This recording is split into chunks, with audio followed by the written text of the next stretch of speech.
Gospodin s vama. I s duhom tvojim. Čitanje Svetog Evanđelja po Marku. Slava tebi, Gospodine. U ono vrijeme Isus dođe u svoj zavičaj, a to doprate ga učenici. I kada dođe subota, počeo učiti u sinagogi. I mnogi što su ga slušali preneraženi govorahu: odakle to ovome? Kakva li mu je mudrost dana? I kakva se to silna djela događaju po njegovim rukama? Nije li ovo drvodjelja, sin Marijin i brat Jakovljev i Josipov i Judin i Šimunov? I nisu li mu sestre ovdje među nama? I sablažnjavahu se o njega. A Isus im govoraše: nije prorok bez časti doli u svom zavičaju i među rodbinom i u svom domu.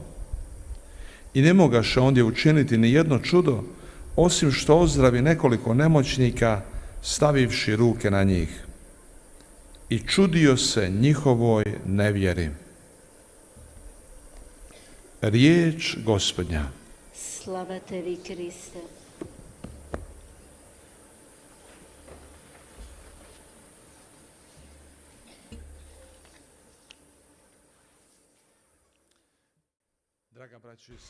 사랑하는 형제자매 여러분, 예수님께서 고향으로 돌아가십니다. 많은 이적을 행하시지 않으셨습니다. 마르코는 이렇게 전하고 있습니다. 그 어떤 이적도 행하지 않으셨고 몇몇 환자들만 치유하셨다라고 전합니다. 그들에게 손을 올려서 치유해 주신 것밖에는 없었다라고 하면서 마르코 복음사가는 그 이유를 설명합니다. 그들의 불신앙 때문이었습니다. 그 지역 사람들의 불신 때문이었습니다. 이상한 것은 그 사람들은 신자들이었습니다. 회당에 다녔고 회당에서 하나님의 말씀을 듣는 사람들이었습니다.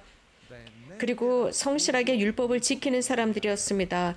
그런데 마르코 복음사가는 그들은 믿지 않았기 때문에 예수님을 부정했고, 이런 상황이 우리들에게 가르치는 것은 교회 안에서도 일어날 수 있다는 것입니다. 우리가 교회 생활에 참여하면서도 예수님을 만날 수 없는 일이 일어날 수 있다는 것입니다. 예수님 곁에 있음에도 불구하고 그분으로부터 멀리 있을 수 있다는 것입니다. 육체적으로 예수님과 가까이 있을 수 있음에도 불구하고 영적으로 멀리 있을 수 있다는 것이죠. 신자라고 하면서도 불신할 수 있다는 것입니다.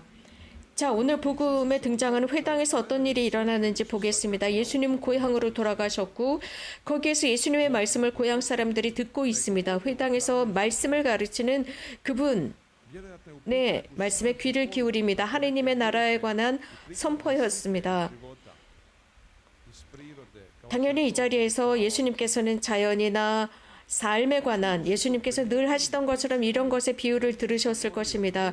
그러면서 사람들은 예수님의 말씀을 들으면서 예수님께서 정말 지혜로운 말씀을 하신다는 것을 깨달았고, 예수님께서 가지신 지혜와 또 예수님께서 행하셨던 이적 등을 보았고, 그래서 예수님께 가까이 다가갔습니다. 그런데 예수님의 그 말씀은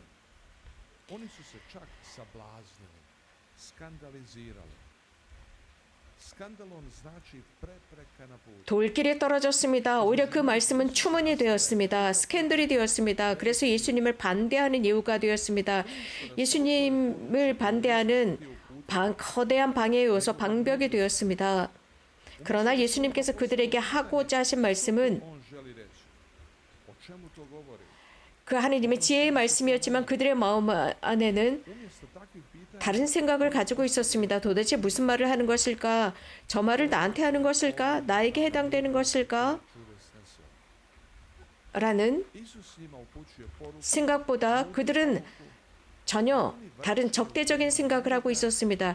저런 모든 슬기롭고 지혜로운 말씀이 도대체 어디에서부터 오는 거지? 라는 아주 부정적인 의문을 갖기 시작했습니다. 그러면서 이 사람이 도대체 이런 슬기와 지혜를 갖게 된 게 어디에서부터 이런 지혜를 얻은 것일까? 어떻게 된 것일까? 라고 하면서 회당에 모인 사람들은 아주 부정적인 의심과 의문을 가지면서 이제 더 이상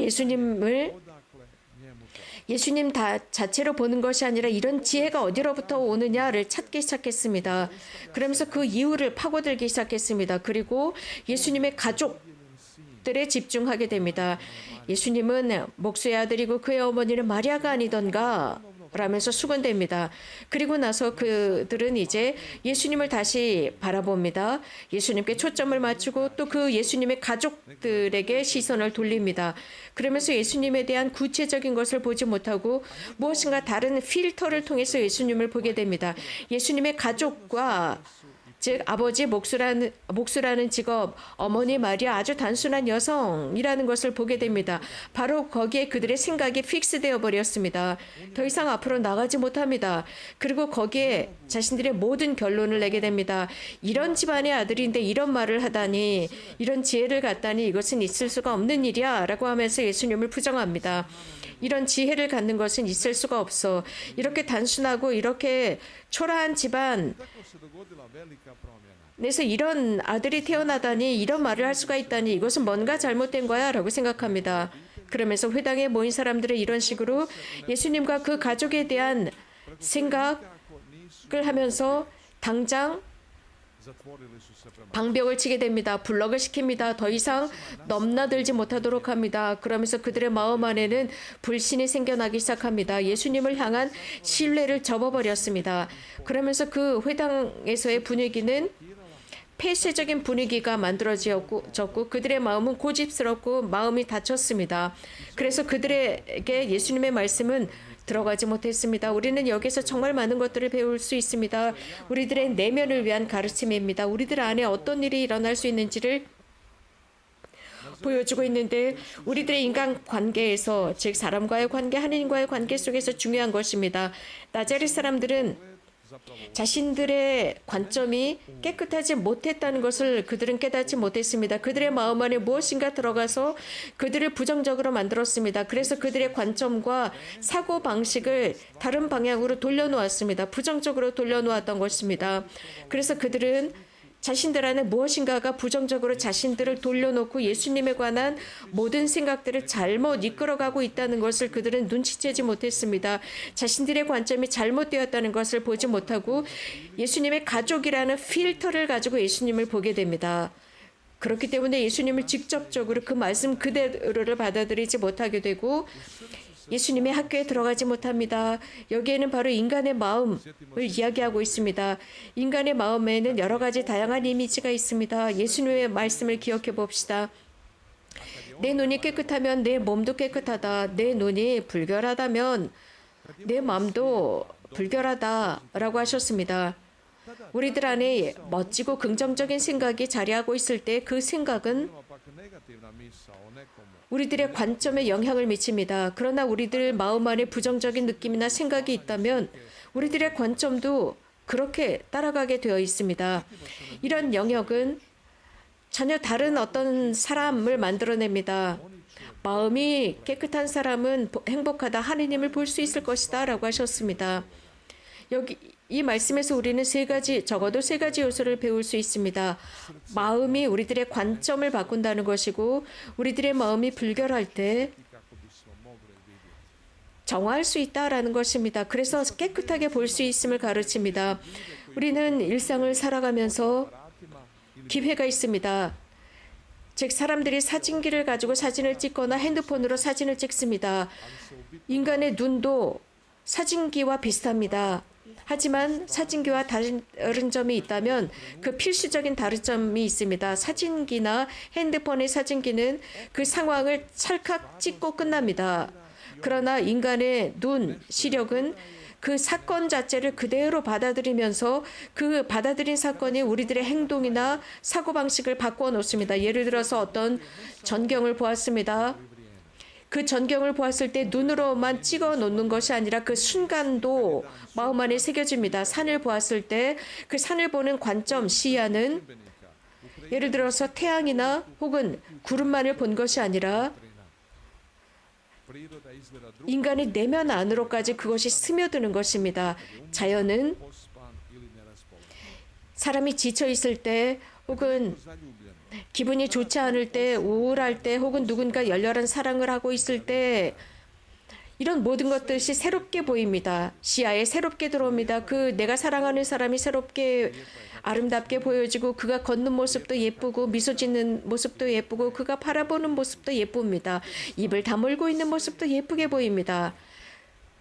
그러나 사진기는 그 순간만을 찍고 맙니다. 그러나 인간의 눈은 사람의 마음이 이럴 때 모든 것이 다 다르게 보이고 다르게 찍히는 것입니다.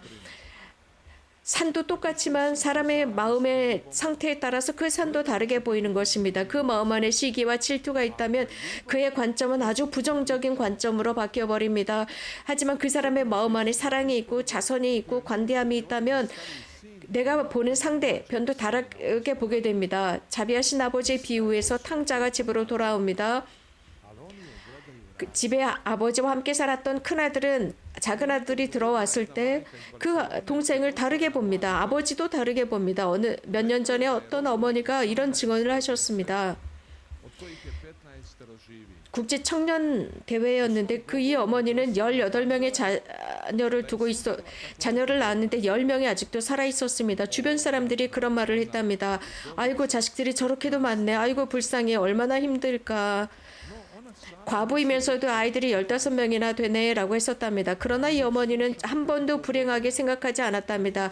그런 주변 사람들이 그런 말을 했지만 당신은 한 번도 부정적으로 생각하지 않았답니다. 나는 정말 행복한 어머니야 라고 생각했답니다. 내 주변에 15명의 아이들이 함께 살고 있다니 나만큼 행복한 어머니는 세상에 없지라고 생각했답니다. 주변 사람들, 민족, 문화, 언어 모든 것이 다 다릅니다. 예수님께서는 회당에서 말씀하셨고 또 예수님께서는 과부를 보셨습니다. 시돈의 과부를 보셨습니다. 혹은 사마리아의 여인을 보셨습니다. 유대인들은 예수님을 죽이려고 했습니다. 루카 복음사가는 이렇게 전합니다. 그들은 증오심을 가지고 예수님을 도시로부터 쫓아내버렸습니다. 그래서 낭떠러지로 떨어뜨리려고까지 했습니다. 그때 예수님은 말씀하셨습니다. 왜 다른 사람의 눈에 있는 티끌은 보면서도 형제의 눈에 있는 티끌은 보면서도 자신의 눈에 있는 들보를 보지 못하느냐라고 했습니다. 자신의 눈에 있는 들보를 보지 못하면서도 내가 내 눈에 있는 티끌을 뽑아주마라고 할 수 있느냐. 내 눈에는 들보가 있다라는 말씀을 하십니다. 위선자야 라고 하셨습니다. 가장 먼저 자기 눈에 있는 들보를 없앤 뒤에 형제나 이웃의 눈에 있는 티끌을 빼낼 수 있도록 도와줘야 하는 것입니다. 예수님께서는 타인의 눈에 있는 작은 티끌을 빼내려고 하지 말고 내 눈에 있는 내 마음 안에 있는 거대한 그 들보를 꺼내라는 것입니다. 우리가 인식해야 하는 것은 우리들의 마음에 무엇인가가 있어서 우리가 잘못 보도록 자극할 수 있다는 것입니다. 우리는 이것을 발견하도록 최선의 노력을 다해야 합니다. 우리는 유리를 통해서 밖을 내다봅니다. 그런데 그 유리창이 더럽다면 우리들의 눈에도 그것이 밖으로 우리 시선에 들어오는 것이 더럽게 보일 수 있습니다. 우리가 보고 있는 그것, 그래서 더러운 유리창으로 무엇인가 바라볼 때 우리들의 시야에 들어오는 것은 더러울 수밖에 없고 정확하게 보지 못합니다. 내 눈 안에 들보가 있음에도 불구하고 죄를 저질렀다는 그 여인에게 돌을 던지려고 했던 모습, 그리고 아버지와 함께 살았던 그 큰아들, 자비하신 아버지의 비유에서 그 큰아들은 똑같은 아버지의 아들이었고 자신의 동생이었지만 그 동생을 싫어합니다. 시기합니다. 그러나 아버지는 그 아들을 받아들입니다. 바리사이는 시기하고 질투했습니다. 그래서 예수님의 제자들을 비난했습니다. 왜 당신들의 스승은 저 죄인들과 세리들과 음식을 나누느냐라고 했습니다. 당시의 사제들, 레위 사제는 상처받은 아파서 그 길거리에 널브러져 있는 사람을 도와주지 않았을까요? 그러나 사마리아 사람은 그를 도와주었습니다. 예루살렘에서 엠마오로 돌아가던 사람들은 왜 예수님을 알아보지 못했을까요? 나타나엘은 잘못된 길을 갈 수 있었습니다. 그러나 필리포에게 들은 말은 예수님은 나자렛으로부터 오셨다라고 했을 때 나타나엘의 반응은 편견으로 가득 차 있었습니다. 나자렛으로부터 무엇인가 좋은 것이 나올 수 있느냐라고까지 반문합니다. Uči nas nečemu vrlo važnom. 복음이 우리들에게 가르치는 것은 아주 중요한 한 가지입니다. 곧 Da trebamo pripaziti 우리들의 내면을 조심해야 한다는 것입니다. 우리들의 마음은 무엇으로 양분을 얻는지 보아야 합니다. 그 내용이 무엇인지를 잘 생각해야 합니다. i kakvim utjecajima izloženi s izvana i izvana. 우리는 그 외부로부터 얼마나 많은 영향을 받고 있는지, 내면이 얼마나 영향을 받고 있는지, 우리가 보고 듣고 있는 많은 매스미디어가 우리들의 내면에 어떤 영향을 미치고 있는지, 많은 여러 가지 다양한 것이 우리들의 관점에 어떤 영향을 미치고 있는지 보아야 합니다. 또 우리가 자문해야 하는 것은 우리가 체감하는 것이 정말 확실한 것인지 보아야 합니다. 그래서 우리는 정말 조심하고 I sudove o drugima. 정확한 지식을 얻기 위해서 노력해야 한다는 것입니다. 다른 사람에 관해서 분명하고 확실하게 알기 위해서는 함부로 판단하지 말아야 합니다. 우리들의 마음이 열쇠입니다. 이 열쇠를 어떻게 찾을 수 있을까요? 정확하게 보기 위한 마음의 열쇠입니다. 우리가 지니고 있는 문제들은 Imamo različita mišljenja o istoj stvari ili osobi. 여러 가지 다양한 의견이나 주장, 사람들에 의한 주장에 의해서 좌우되는 것이 아닙니다. 단지 우리들의 관점이 잘못되어 있기 때문입니다. 나자렛 사람들이 이런 편견을 지니지 않고 깨끗한 관점을 가졌더라면 그들의 마음 안에 편견이 들어가지 않았다면 회당에서의 예수님의 말씀을 경청하는 것은 다른 방향으로 흘러갔을 것입니다. 사람들이 다른 사람을 바라볼 때 그 사람을 불신하면서 바라본다면 절대로 그 사람에 관한 그 상대편에 관한 긍정적인 면을 지닐 수 없습니다. 사람을 만났을 때 사랑과 자선을 지녀야 합니다. 우리들의 마음 안에 사랑을 지니고 상대편을 바라볼 때 원수도 바뀔 수 있습니다. 자유로운 마음으로 상대를 바라볼 때 풍요함을 지닐 수 있습니다. 비극적인 것도 달라질 수 있습니다. 그렇기 때문에 우리는 매주 거리에서 마음을 다해서 기도하도록 초대받았습니다. 우리들의 마음이 주님을 향해서 개방되고 그분의 관점을 향해 열리고 이것은 거룩한 미사 속에서 고해 성사 속에서 또 성체 조배 속에서 예수님을 바라보고 십자가 조배를 하면서 예수님을 바라보면서 우리들의 보는 방법을 바꾸어 달라 청하고 우리들의 마음이 자유로워지고 또 매주 수요일과 금요일 단식을 통해서 마음이 바뀌고 우리들의 내면이 바뀔 수 있도록 노력하는 것입니다. 하나님의 말씀을 통해서 바뀌는 것입니다. 이러한 모든 요소들은 우리들의 관점이 깨끗하게 열리도록 도와줍니다. 우리는 십자가산이나 바른산을 오르면서 우리들의 마음을 바꿀 수 있고 정화할 수 있으며 그 결과 우리가 일상으로 돌아갔을 때 다른 관점을 가지고 돌아갈 수 있습니다. 우리는 신자들로서 주일 혹은 매일 성체 성사를 위해서 함께 모입니다. 이러한 미사를 봉헌하면서 우리들의 마음이 열리고 깨끗한 시야가 열릴 수 있도록 기도합시다. 그럼으로써